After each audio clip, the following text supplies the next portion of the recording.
And I think for bookstores to kind of keep up with what's going on, they kind of need to take that on board as well. Do you also think in the future we have, of course, a lot of different platforms. You've got an iPad, I'm very envy you, but we also have smartphones and all those stuff. Do you think there is different content to consume dependent where you are? For example, just an example, in Japan, which was very popular, were very, very tiny short stories they could read in the underground, which were, I don't know how long you needed to read it, 30 minutes or something like that. And this was a completely new form of books. So how do you think that will happen in the future? Well, I mean, from a travel publisher perspective, it comes back to the geocoding thing again, that our holy grail, if you like, is to be in a position to deliver the exact content that people want, exactly when they need it, before they even realise they need it. So from our perspective, it means that we're looking to develop applications that can detect where you are, can detect what time of day it is, can suggest it's 6 o'clock in the evening, do you want to go to a restaurant? There's a really good restaurant around the corner. So it's really kind of using the technologies we have available to us to develop our direct relationship with people so that we can be much closer to what their actual needs are.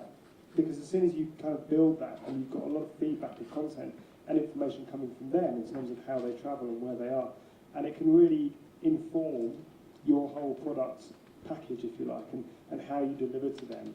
So I think building technologies and using technologies in a way that gives you that relationship is just so important. And you're right, in terms of mobile, it's never been a better time for actually knowing what people do and when they want stuff, and knowing when they're in a supermarket or in an art gallery, and just tailoring the experiences to exactly where they are before they even realise it. When I'm thinking, oh sorry.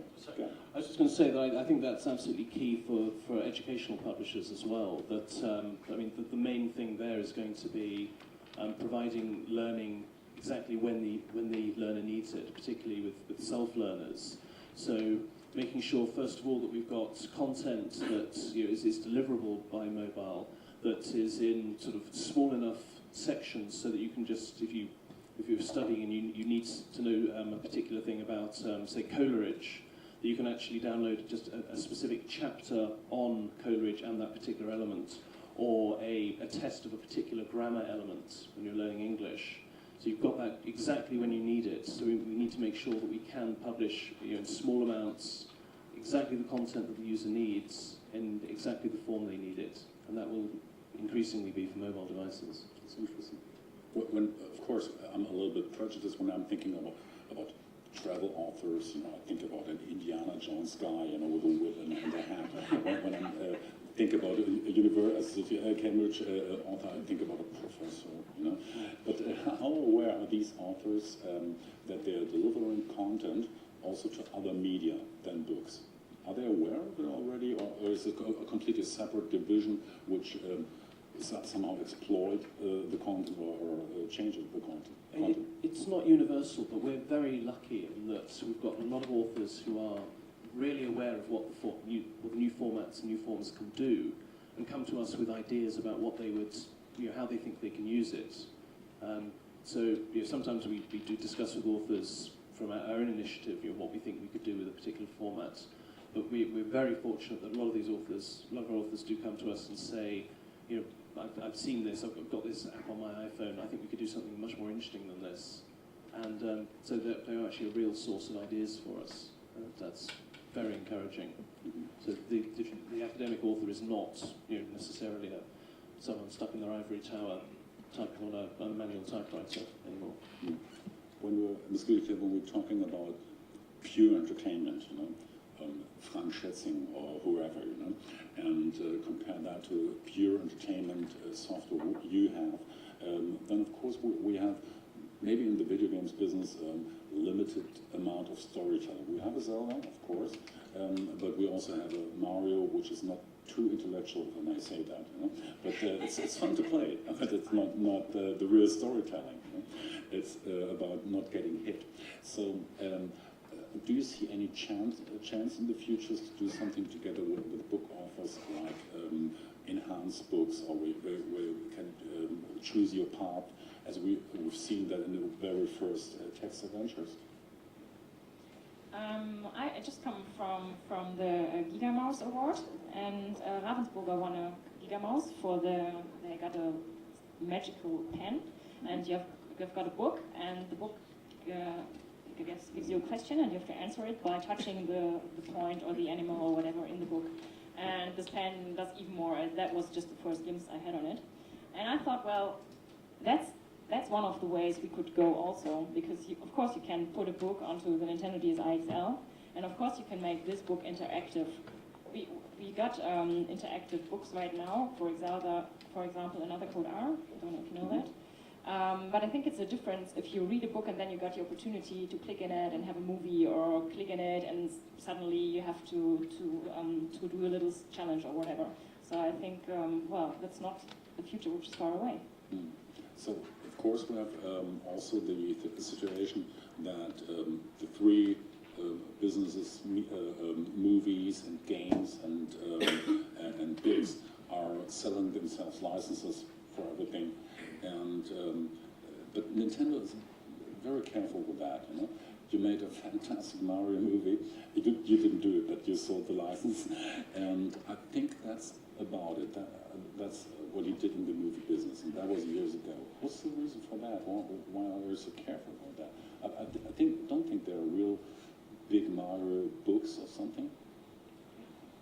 Okay, there are Zelda comics, mangas, and of course Pokemon, everybody knows they're on TV and you got playing cards. And sometimes it's like that, but usually Nintendo is very concentrated on their core business, because we are the only company of the video games, in the video game segment, who do consoles and video games only. So we don't have TVs, we don't have cameras and so on. So I think what Mr. Iwata does, the CEO in Japan, is that he always is looking very closely at the market. For example, at this E3, which is the biggest game fair in the world, he was asked, when will the new Wii come? I think this question comes every year. So, and he says the development department, who's responsible for the hardware for TV, is one of the most frustrated at Nintendo, because they have to develop this device every year, and every year Nintendo looks at the market and tries to decide if it's ready for the market or not. For example, a 3D console. Iwata said, we don't have enough 3D TVs, so why should we produce a 3D console? We have to have a look at the market and see if the installed base is big enough. So I think that's why they concentrate on their powers they have and concentrate on their core business. I think that's the only reason which comes to me. Just to explain that, I'm not sure how much you're into the video games business.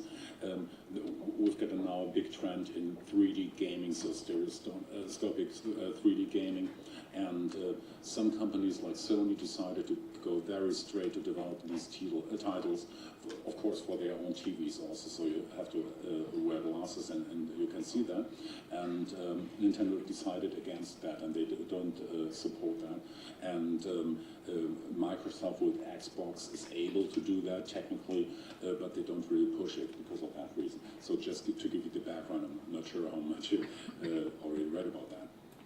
Then for Alastair and Peter, also another question.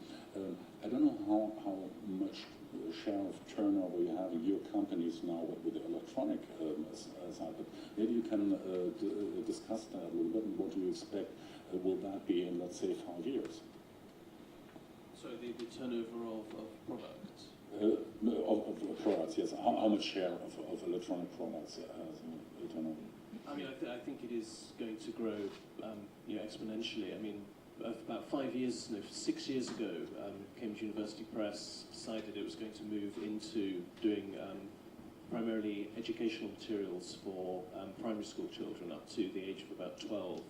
And now that is all we now do for that age group. We don't do any real print in that period at all. I think that's likely to be the case more widely, I would think. Yeah, same for us. I mean, we've just seen it rise and rise. But the thing that has surprised us is how little it has actually cannibalised our travel guidebook sales. And from user discussions and focus groups and stuff, we're finding there's a lot of people who will buy the book for the full content set, but would also buy a local city guide app for when they're there for a weekend or whatever. So, and there's also some really interesting ways you can get apps and books to work together. So I think it's too easy to look at it as a kind of polarised situation, that if you do digital, it's going to eat into your book sales, and that's the end of that. But you should really kind of look at thinking of ways to get them to work together. Yeah, I think the key thing is to make it complementary so that there is a reason to have both rather than just that one is more portable than the other. That way you end up not cannibalising the existing business. What are the plans with Nintendo internally? When you're looking for parts, of course, we've got the specials, the Shigeru Miyamoto, who invented Mario 22 years ago. And does he also take care about, let's say, non-games products, or is there a complete different division? How does that work internally with Nintendo? No, it's the same as I said before. They focus on video games, and that's what they do. And then sometimes, if it fits, like with Zelda and the manga books, they do that. But usually, Nintendo only does video games. But on the other side, when we see Dr. Kawashima's Gehirnjoggen, is that brain training, brain jogging in the UK? It's called brain training, isn't it? Brain training. Okay. Somebody must have realized that there is a Dr. Kawashima there, and you sold lots of units, and it's a really good business. And you sold more than let's say Metroid Prime, which is a shooter game. Yeah, okay, but this is a little different story, because the demographic change in Japan is 10 years further than ours, ahead of ours. And that means people stop playing. So Nintendo asked people, why do you stop playing? And the people said, well, we don't want to push buttons, and if we play, we would like to have added value.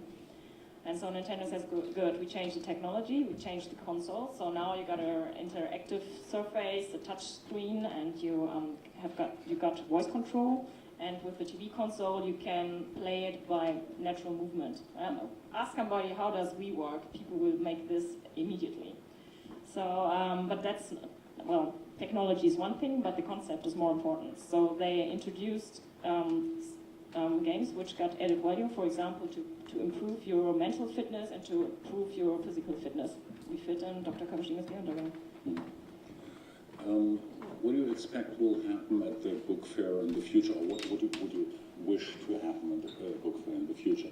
We had the situation that the multimedia software came up, I think 6 or 7 years ago, then we had, I think, a separate hall for that media. Now everybody's mixing up a little bit. We have a conference. How do you wish the marketplace will be in the future here in Frankfurt for both core medias? I think if we're looking at sort of digital and print as being the two medias, rather than just saying specifically gaming, I think the sooner it becomes kind of the norm, the better. And in terms of our business, this is one of the first Frankfurts where we're having more and more discussions with partners about doing digital stuff with books, and it's what we do now. Mm-hmm. So. Yes, I mean, like all these things, it starts off with